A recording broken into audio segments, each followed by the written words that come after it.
पाहताय प्रहार टीव्ही, सत्यमेव व्रतम। आरक्षणाचा विषय हा महाराष्ट्राचा नाही तर संपूर्ण देशात चर्चेचा विषय आहे। SC/ST आरक्षणाचा विषय देखील नेहमीच चर्चेत असतो। SC/ST मधून पिढ्यानपिढ्या आरक्षण घेणाऱ्यांनी आता आरक्षण घेऊ नये अशी भूमिका माजी सरन्यायाधीश भूषण गवई यांनी जी24 तासच्या टू द पॉइंट कार्यक्रमात मांडली। जी24 तासचे संपादक कमलेश सुतार यांनी भूषण गवई यांची मुलाखत घेतली। या मुलाखतीत त्यांनी आरक्षणाबाबत आपले स्पष्ट मत मांडले। SC/ST आरक्षणात आर्थिकदृष्ट्या पुढारलेल्यांनी आरक्षण घेऊ नये असं ठाम मत निवृत्त सरन्यायाधीश भूषण गवईंनी मांडलंय।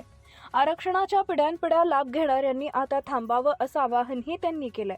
आरक्षण घेऊन पुढारलेले आणि त्याच मागास वर्गातील आरक्षणाच्या प्रवाहात न आलेल्या लोकांची आपापसात स्पर्धा होऊच शकत नाही असं गवई म्हणाले। आर्थिकदृष्ट्या पुढारलेल्यांनी आरक्षण स्वतःहून नाकारावं असं मतही त्यांनी व्यक्त केलंय। आरक्षण उपवर्गीकरणाच्या निर्णयावरून झालेल्या टीकेला माजी सरन्यायाधीश भूषण गवईंनी सडेतोड उत्तर दिले। निकालातून आंबेडकरी जनतेशी कोणतीही प्रतारणा झालेली नसल्याचं गवईंनी टू द पॉइंट सांगितलं। बाबासाहेबांनी लिहिलेल्या राज्यघटनेला अनुसरूनच हा निकाल दिल्याचं गवई म्हणाले।